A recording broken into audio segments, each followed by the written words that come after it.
c'est non seulement le corps du Messie, qui est formé, mais encore les membres qui, dispersés, sont réunis de nouveau. C'est à ce corps que sont dressées des embûches par Adam Belial, c'est-à-dire par tout le corps ou assemblée des écorces. Et comme il avait été enseigné à Adam qu'il était admis à la contemplation de toutes les mesures divines qui sont appelées arbres, dans la Genèse 2, 17, il appliquait principalement cette faculté à l'arbre de vie qui signifie le microprosope, et où se trouvait alors l'âme du Messie. Quant à l'étude du règne ou partie féminine, il ne s'y adonnait pas, car bien qu'étant le dernier des attributs divins, elle cachait les pièges des écorces et la source du mal. Or, cette partie féminine des écorces qui est appelée Lilith par vos docteurs, avait tenté toute la partie féminine des âmes, de sorte que celle-ci entreprit l'étude de la partie féminine des êtres divins. Alors quand la transgression du précepte divin eut lieu, la partie masculine des âmes suivit s'apparaître dans la faute. Tout le corps ou assemblée des écorces fit irruption dans le corps d'Adam, de telle sorte que chacun des membres mauvais s'appliqua à un membre bon. C'est pourquoi il est dit, la mort a passé par tous les fils des hommes, parce que tous ont péché en lui. Tous les fils des hommes sont morts en Adam. Remarquons que ce ne fut pas seulement aux membres les plus nobles d'Adam que s'attachèrent les membres des écorces, ce dont il est amplement parlé au traité de Revolutionibus, chapitre 2. Les parties extérieures du corps adamitique furent au contraire envahies plus profondément par les écorces que les parties intérieures qui sont les viscères les plus nobles. Aussi, c'est aux premières que nous rapportons les âmes des gentils, reparties dans les 7 parties du corps, qui sont 1. La tête, 2. Et 3. Les 2 bras, 4. Le corps, 5. Et 6. Les 2 jambes, 7.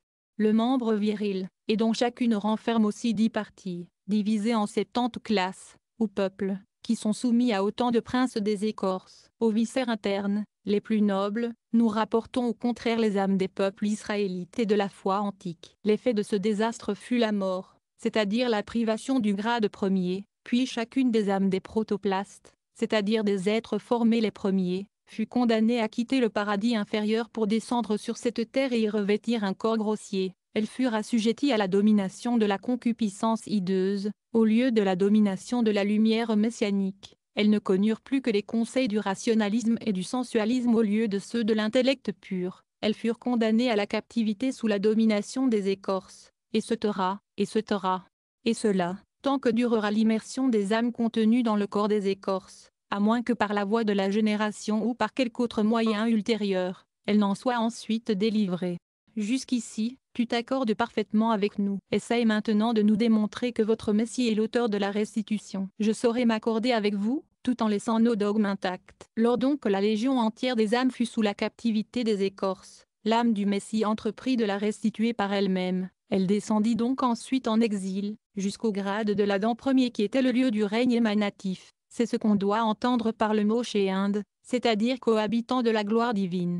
Elle voulut donc accomplir cette tâche en 4 degrés successifs, savoir 1. Par l'affaiblissement ou infirmation du corps des écorces, 2. En l'attaquant, 3. En le tenant captif, 4. En le détruisant, afin que tous les enfants de Dieu qui sont dispersés soient enfin réunis de nouveau en un seul corps. De même que la mensuration du corps humain s'établit au moyen de sa tête qui s'y trouve contenue 8 fois en hauteur. De même pour ce corps mystique, on peut, sans inconvénient, prendre pour mesure la tête du Messie, et d'autant mieux que, dans la durée du monde une période de 1000 ans est attribuée aux seules dimensions de la tête. Apocalypse 1. Je suis allé, et ce Torah. Oralais représente le nombre 1000. Le Messie établit donc le premier grade de restitution, c'est-à-dire de l'affaiblissement ou infirmation des écorces en 3 manières.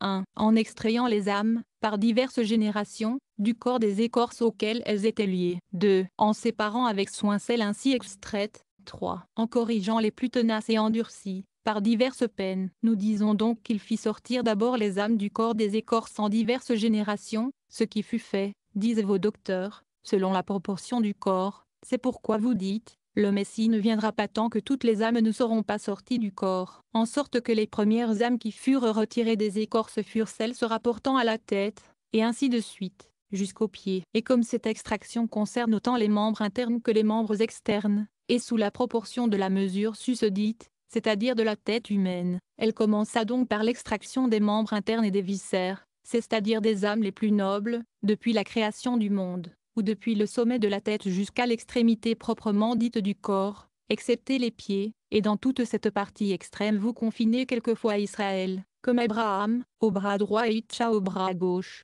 Lorsque fut terminée la mesure du corps sur la longueur de 4 têtes, ce qui marque 4 périodes de 1000 ans, il advint que toutes les âmes les plus nobles du corps messianique étaient délivrées de leur conjonction avec le corps des écorces. Ces âmes se rapportent au peuple de la foi antique de sorte que tout ce qui est né d'eux dans les temps suivants est rendu à son état primitif par suite d'une révolution, et je me rallie en ce point à votre hypothèse. Lorsque fut achevée la mensuration des pieds, qui sont un symbole du grade Nezaod, ou victoire, superatio, et gloire, ce que vous appelez les 2 moitiés du corps, il se trouva que la délivrance de toutes les âmes extérieures, ou des gentils, était accomplie. Deuxièmement, après avoir ainsi affaibli le corps des écorces en lui arrachant les âmes qu'il tenait captives, il continua cette affirmation en faisant un choix rigoureux de ces âmes. Celles qui se rapportaient aux parties intérieures furent appelées à la fois particulières et secrètes au moyen de la loi, afin d'être formées à la vie divine. Il les sépara des autres en instituant pour elles le culte vrai et naturel de Dieu, et les prépara ainsi à la perfection qu'elles devaient obtenir un jour, dans les temps du Messie, soit par une révolution, soit par la résurrection.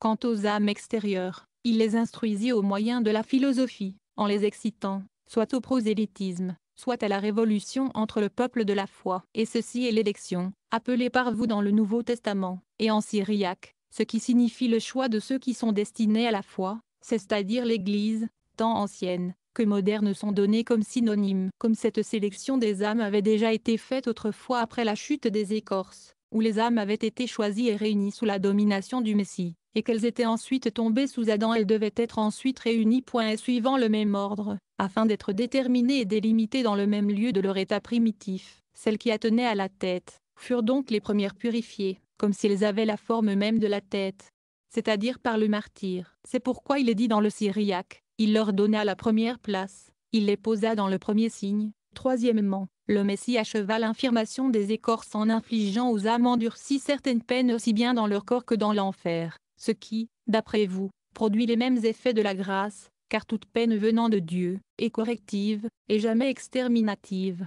Le deuxième mode qu'adopta le Messie pour la restitution des âmes fut le combat contre les écorces, autant par lui-même que par ses disciples. Lorsque fut terminé, par l'extraction des âmes du corps d'Adam Belial, la mensuration du corps proprement dit, lequel s'étend sur la longueur de 4 têtes, ce qui marque la plénitude et l'accomplissement du temps, où le mot indique la répétition de la tête comme commune mesure. Alors l'âme du Messie attaqua de front les écorces afin que le corps, dont il avait déjà extrait toute la partie israélitique fût, également purifié dans la partie restante. Il amena donc les âmes extérieures, c'est-à-dire les gentils, qui étaient déjà extraites des écorces et se rapportaient aux membres externes, au même point où il avait conduit les âmes internes, c'est-à-dire au culte pur de l'alliance, etc. Enfin, il arracha à la puissance des écorces les âmes inférieures, c'est-à-dire celles qui, dans le corps, sont représentées par la mesure des pieds. Or il faut remarquer, en passant, que les dernières extraites sont toujours d'une conversion très difficile et nuisible à l'Église, comme vous l'avez très bien remarqué parmi les prosélytes. Ceci est maintenant le temps de la nouvelle alliance, établie pour obtenir, par le sacrifice du Messie lui-même, un nouvel et dernier appui pour les âmes qui doivent être sanctifiées. Déjà l'âme du Messie a été substituée à la place d'Adam Ier, dans lequel consiste le royaume où règne, car, suivant vos rabbins, c'est au royaume que se rapporte le Messie, ce qui lui convient d'autant mieux que le royaume où épouse est toujours en copulation avec le microprosope. C'est pourquoi on attribue à l'agneau les 7 numérations inférieures. Et tous les attributs de la royauté et du Messie ont déjà possédé un influx venant du grade de la rigueur et véhémence ou de la force, appelé par vous Jebura. Aussi le nom Yeshua qu'on donne au Messie a pour numération 386. Cette numération est composée du nom Elohim, dont le nombre est 86, puis, comme celui-ci influe dans les 3 mondes, représentés chacun par une décade, d'où s'élèvent 10 numérations particulières, ce qui fait 300, on y ajoute ce nombre et l'on obtient 386. C'est par cette numération que furent principalement attaqués de front les écorces. D'autre part, le nom représente tout le système émanatif. En effet, Yo avec son accent signifie la couronne avec la sapience, comme dans le tétragrammaton. Shin représente l'intelligence. C'est pourquoi les 3 lettres suivant le livre Yetzira, et Tikkunim et le livre Par de Rimonion, traité 27, chapitre 3, sont regardés comme la représentation des 3 dignités premières. Vav se rapporte aux 6 numérations ou membres suivants, et Ein représente le fondement ou l'application au royaume, ou la source influant dans la mer, et il faut remarquer que le temps où l'union temps inférieur que supérieur avait été institué, était déjà venu, et que les 2 lettres féminines du tétragrammaton avaient été changées pour cette raison et devenues telles qu'elles confinaient à la masculinité, parce que le chien de la mère représente 3 pères. C'est pourquoi dans le nom qui est encore donné au Messie, les lettres tétragrammatiques sont entièrement masculines. Donc, le Messie, INC, fut, pendant sa nativité en Malchute, ou règne, pendant sa circoncision et son baptême, en Yésod,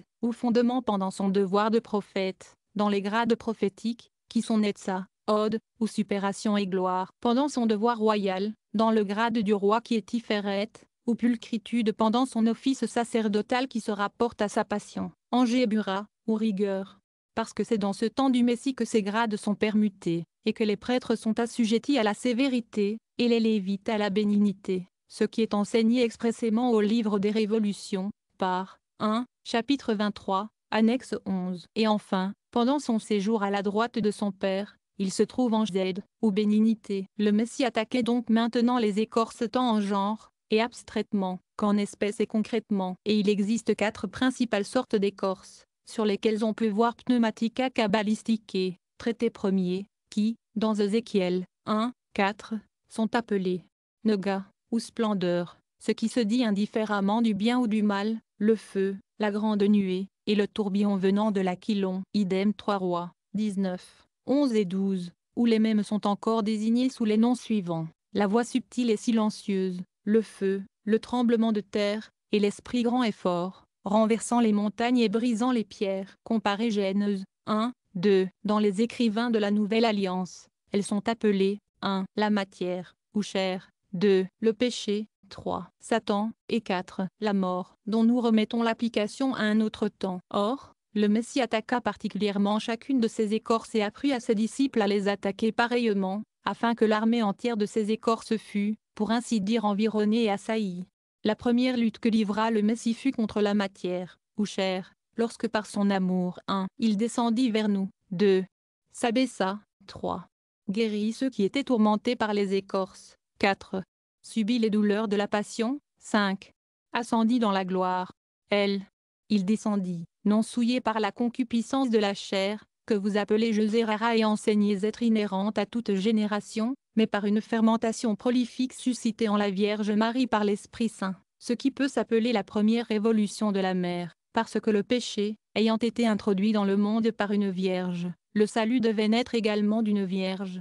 Or tout ceci se rapporte à ce passage du Zar, section Béchala, colonne 92. La séparation de la mer Rouge est accomplie par le très ancien Rabbi Shiméon dit: une biche est venue sur la terre, par laquelle Dieu le très saint, béni soit-il, accomplira beaucoup de choses. Lorsqu'elle crie, le Dieu très saint, béni soit-il, entend sa clameur et écoute sa voix, et lorsque le monde a besoin, comme d'une rosée, de la miséricorde céleste, alors elle élève sa voix, et le Dieu très saint l'entend et le monde reçoit miséricorde. C'est à quoi se rapporte ce qui est écrit, Psaume 13, 1. Comme le cerf soupire après l'eau des fontaines, et lorsqu'elle veut enfanter, elle se trouve occluse de tous les côtés. Alors elle vient et met sa tête entre ses genoux et crie et élève la voix, alors le Dieu très saint lui est propice. Il terrasse le serpent qui mord ses parties sexuelles, les ouvre et fend en 2 cette partie, et à l'instant même, elle engendra. Dans les paroles que nous a laissées Rabbi Naphtali Jacobi El-Shanan, dans le livre Emek folio 57, colonne 1, Shechina est appelée la mer qui communique par 50 détroits avec la mer supérieure,